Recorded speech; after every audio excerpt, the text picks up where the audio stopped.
Welcome to the 5th podcast, exploring how dentists can use Dr. Cialdini's principles of influence or weapons of persuasion. So far, we've looked at the principles of reciprocity, scarcity, authority, and consistency, and their application to your dental marketing.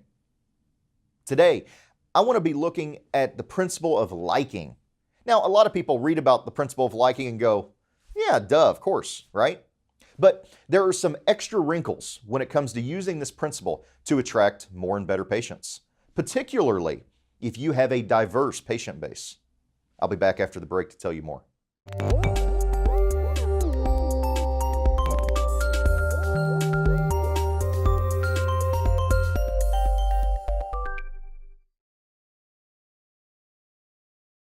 Thanks for watching the Patient Attraction Podcast. I'm Colin, receiver. Now, Cialdini's principle of liking basically says that we buy from people that we like much more often than we buy from people we don't like. But he expands on that by adding that what determines whether we like someone is based strongly on how similar they are to us.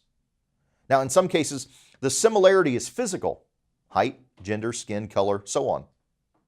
The liking can also occur because of similar educational levels, socioeconomic status, or even shared backgrounds or experiences. When it comes to the usual sales process, whether from a route salesperson at a car lot, a marketing rep, the salesperson may have to work hard to establish a connection. Skilled salespeople do that all the time. It's an essential skill for success.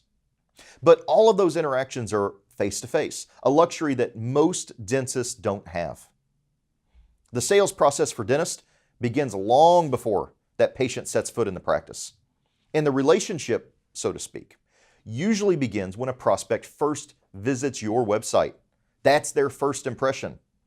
Now, let's face it, no dentist is going to have enough in common with every single website visitor.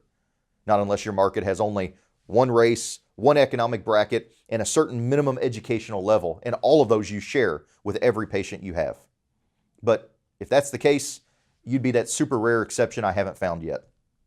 Now, most other dentists are going to have to find a middle ground that appeals to a broad base, as broad of a base as possible. The end goal of all of your marketing is to put more butts in your chairs. And to reach that goal, your prospects have to like you, they have to trust you, they have to relate to you, and of course, they have to regard you as their dental expert. That's where you begin with your marketing to take advantage of this principle of liking. Now, nobody likes it when somebody talks over their head. And if you need an example, think about a theoretical physicist discussing gravity waves. Unless he or she makes an effort to simplify things, the discussion is likely to go right over your head. I had the opportunity a few weeks ago to see Neil deGrasse Tyson live at a local theater here in Louisville.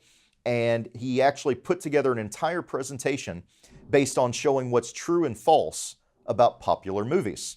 And it was a very realistic view of how complex theories and theoretical physicists and astrophysicists view the reality versus the movie. What happened? I didn't tune it out. If it's too complex, we tune it out. And that's exactly what happens on too many dentist websites. They're not written for patients. They're written to impress other dentists. Many dentist videos are the same technical jargon loaded, totally boring to non-dentists. You need to make sure that everything on your website, in your social media, in your blog, is on a level that the average prospect is going to understand. Now, generally, that's going to be about a middle school reading level for online marketing. Keep it at that level, you'll hold the attention of many more of your prospects. But the focus of your online content has to be for and about the prospects. Focus on the benefits of treatment rather than the process. Most of your patients don't want to know the details. They want to eat comfortably, smile without embarrassment, and laugh freely. And finally, make sure that your marketing conveys that you'll do everything possible to ensure their comfort. It also needs to show you that you'll make their experience as relaxed and painless as possible.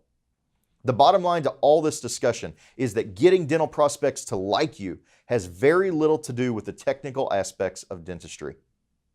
Just like that route salesman or marketing rep, the relationship comes first. Establish yourself as a likable, relatable, trustworthy dentist. More of your prospects will choose you to solve their dental problems.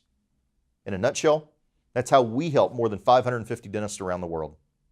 We help position them as the best and only logical choice to solve their prospects' dental problems. Now, not only do our dentists get more patients, they attract better patients.